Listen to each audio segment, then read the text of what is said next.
Hello students, how are you? I hope guys you all are fine. Guys, as you all know, in last 12 or 13 lectures we discussed about our chapter number first, that is management introduction, characteristics, objective, importance, nature and operational areas of management. Okay guys, now in today module or in today class we discussed about our chapter number first, that is also based or depend on management. In this chapter we discuss about management process, management function, management levels and manager roles. तो बच्चों हमारी book का ये second chapter है जो management के ऊपर है। दोबारा से इस चैप्टर के अंदर हम मैनेजमेंट को थोड़ा और एक्सप्लेनेशन के साथ देखेंगे। मैनेजमेंट की कुछ और पॉइंट्स हैं, कुछ और चीजें हैं मैनेजमेंट की, उनको हम यहाँ पे समझने की कोशिश करेंगे। जैसे कि हम इस चैप्टर में देखेंगे मैनेजमेंट की प्रोसेस क्या है, हम इस चैप्टर के अंदर देखेंगे मैनेजमेंट में कितने फंक्शन परफॉर्म होते हैं, हम इसमें देखेंगे मैनेजमेंट में कितने लेवल होते हैं और एक मैनेजर कितने तरीके के रोल प्ले करता है।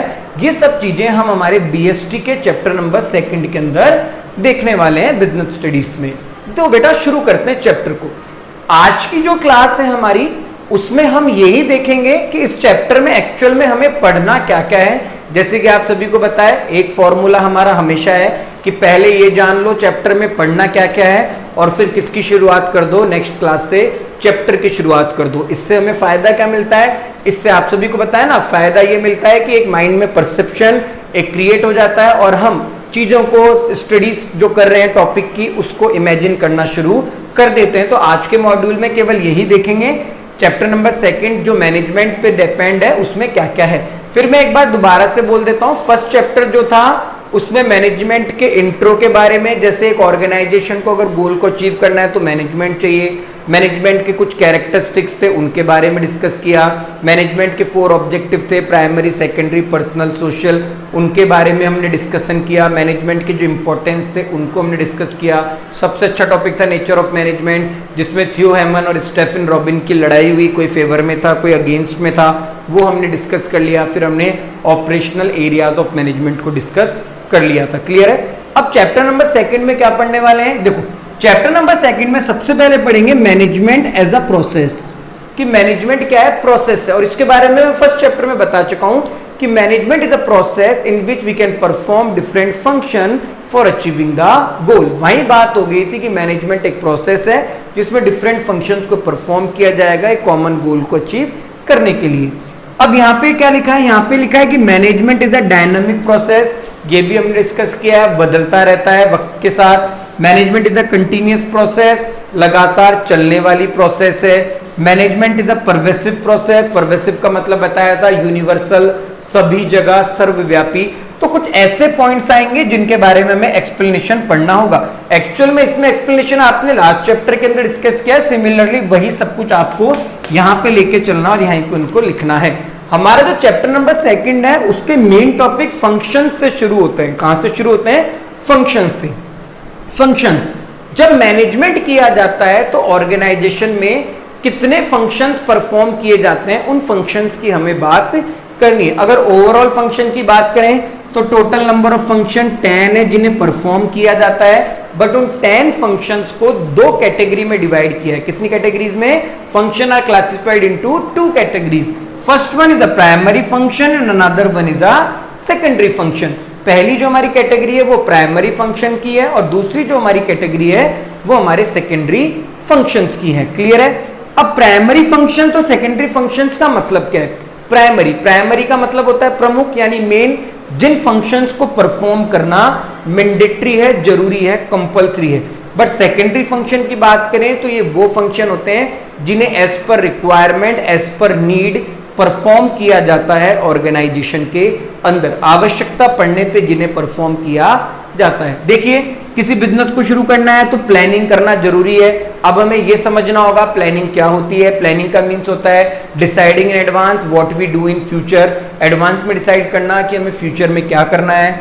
ऑर्गेनाइजेशन या फिर ऑर्गेनाइजिंग जो भी हमने प्लान किया है उसके अकॉर्डिंग रिसोर्सेज को, चीजों को, सबको ऑर्गेनाइज करने की बात हो रही है, वो सब हम यहाँ पे देखेंगे। पता है यहाँ पे हम डिपार्टमेंट्स को क्रिएट करने की बात भी करेंगे, कौन सा डिपार्टमेंट कौन सी ड्यूटी करेगा, ये सब भी हमें यहाँ पे डिस्कस करना है। फिर है डायरेक्शन। डायरेक्शन का मतलब डायरेक्टिंग है, निर्देश देने की बात हो रही है कि लोग आएंगे, लोगों से कैसे काम करवाना है, उनको कैसे निर्देश देने हैं, कैसे उनको मोटिवेट करना है, ये सब डिस्कस होने वाला है। कोऑर्डिनेशन, आपको पता है मैनेजमेंट में, ऑर्गेनाइजेशन में बहुत सारे लोग काम कर रहे हैं, तो उन सबके बीच में कोऑर्डिनेशन होना चाहिए, आपसी तालमेल होना चाहिए। तो कोऑर्डिनेशन क्या होता है, कैसे करना है, वो भी हम प्राइमरी में देखने वाले हैं। कंट्रोलिंग, कंट्रोलिंग देखनी है कि सब चीजें सही से हो रही है नहीं हो रही है, हमने जो सोचा था उसके अकॉर्डिंग गोल अचीव हो रहा है या नहीं हो रहा है। तो एक कुछ 5 प्राइमरी फंक्शंस हैं जो मैंडेटरी ऑर्गेनाइजेशन में परफॉर्म करना, इन पांचों के बारे में एक्सप्लेनेशन हमें इस चैप्टर के अंदर पढ़ना होगा। थोड़ा थोड़ा मैंने आज सबके बारे में आपको बताया एक एक पॉइंट के रूप में। सेकेंडरी फंक्शंस क्या होते हैं, जो डेली परफॉर्म नहीं किए जाते और उन्हें परफॉर्म करना जरूरी नहीं है। जब मैनेजर को लग रहा है कि मुझे इन फंक्शंस की नीड है तो वो सेकेंडरी फंक्शंस को परफॉर्म करता है। जैसे डिसीजन मेकिंग, मैनेजर को लग रहा है कि कहीं उसे डिसीजन लेना है, उसके पास बहुत सारी चॉइस है, उन चॉइस में से किसी एक चॉइस को सेलेक्ट करना है, तो वो डिसीजन मेकिंग यहाँ पे लेगा। स्टाफिंग, फॉर एग्जांपल ऑर्गेनाइजेशन में लोगों को रोज रोज तो अपॉइंट करा नहीं जाता है, जब कोई एम्प्लॉय जॉब छोड़ के गया है उसकी जगह किसी नए को अपॉइंट करना है, तो स्टाफिंग जैसे फंक्शन को परफॉर्म किया जाता है। इनोवेशन, प्रोडक्ट के अंदर कुछ बदलाव लाना, कुछ नया लाना, रोज रोज इनोवेशन नहीं किए जाते हैं, वक्त के साथ, टाइम के साथ हम इनोवेशन करते हैं। कम्युनिकेशन, हमने 11th में अच्छे तरीके से पढ़ा है, कम्युनिकेशन, एक्सचेंज ऑफ इंफॉर्मेशन।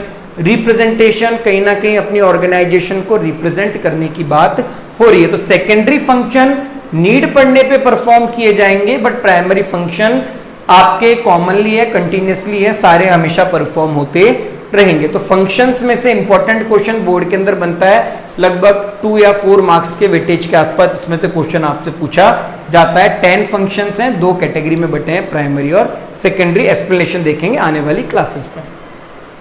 हम इस चैप्टर में क्या देखेंगे, हम इस चैप्टर में देखेंगे मैनेजमेंट के लेवल्स, कि मैनेजमेंट में कितने लेवल्स हैं। अगर मैनेजमेंट के लेवल की बात की जाए तो मैनेजमेंट के अंदर 3 लेवल होते हैं, टॉप लेवल, मिडिल लेवल और आपका लोअर लेवल।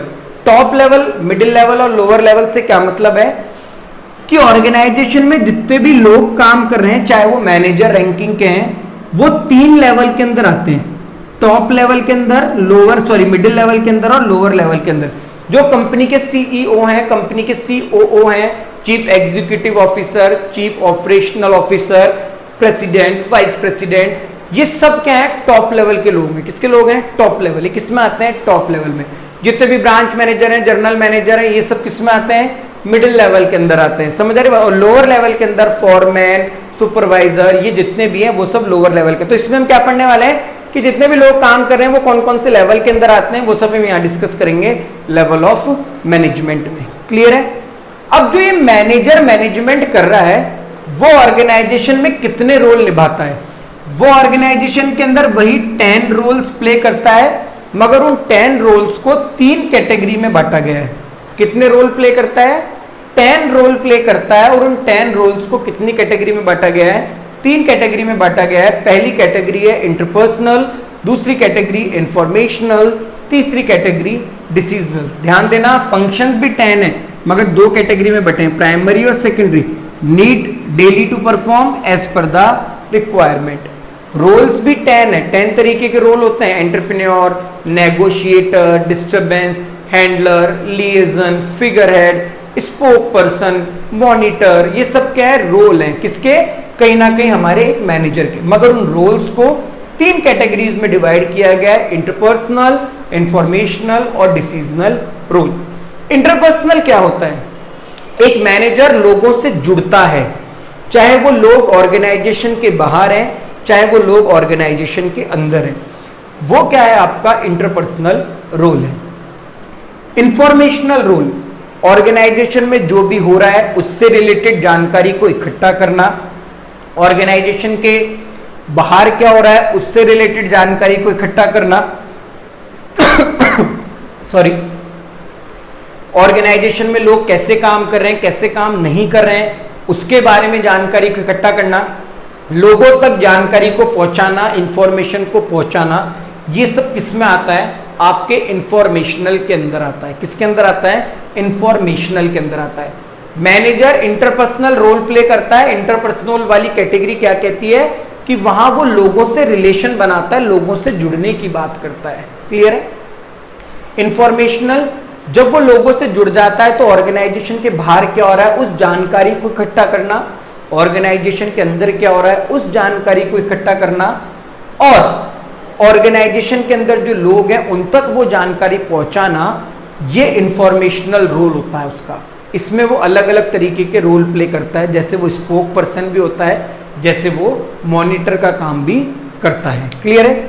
डिसीजनल रोल, यहां वो रोल प्ले करता है अलग अलग तरीके के डिसीजंस लेने के लिए। जैसे फॉर एग्जांपल ऑर्गेनाइजेशन में एम्प्लॉयज में कोई डिस्टरबेंस हो गया, कोई लड़ाई झगड़ा कुछ भी हो गया, तो डिस्टरबेंस को, कॉन्फ्लिक्ट को हैंडल करने का काम करता है।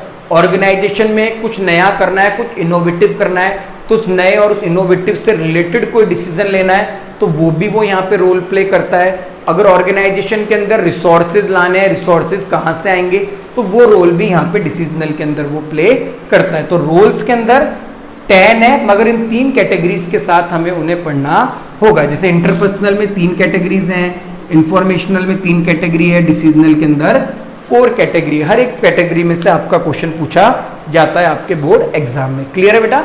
चैप्टर नंबर 2 हम शुरू करेंगे नेक्स्ट क्लास से। क्या क्या चीजें पढ़ेंगे? सबसे पहले देखेंगे मैनेजमेंट प्रोसेस यानी डायनामिक कंटिन्यूअस परवेसिव के बारे में, मैनेजमेंट के फंक्शंस के बारे में देखेंगे, जो 2 कैटेगरी में बटे हैं, प्राइमरी और सेकेंडरी। Primary planning, organising, direction, coordination, controlling से रिलेटेड है। सेकेंडरी में decision making, staffing, innovation, communication, representation है। लेवल के अंदर 3 लेवल हैं, एम्प्लॉयज 3 लेवल के अंदर काम करते हैं, टॉप, मिडिल और लोअर के अंदर काम करते हैं, और मैनेजर 10 तरीके के रोल प्ले करता है, मगर 3 कैटेगरी में, इंटरपर्सनल, इंफॉर्मेशनल और डिसीजनल। Clear student? तो अब जो हमारी नेक्स्ट क्लास होने वाली है वो इन टॉपिक से ही शुरू होने वाली है, जहां पर हम ऐसा करेंगे, हमारी क्लास को प्रोसेस के बारे में थोड़ा सा देख के फंक्शंस से हमारी क्लास को हम करना शुरू कर देंगे कंटिन्यू। आपके पास यहाँ पे इस चैप्टर को ढंग से कंटिन्यू लेके चलना। आई होप आप सभी को इस चैप्टर नंबर 2 का ओवरव्यू समझ आया होगा। इससे पहले भी मैंने आपको कहा था अगर फर्स्ट चैप्टर में कोई डाउट वगैरह है तो आप मुझसे पूछ लीजिएगा, कॉल करके, मैसेज करके, कोई इशू नहीं है, कोई प्रॉब्लम नहीं है। ठीक है स्टूडेंट्स? Okay, thank you.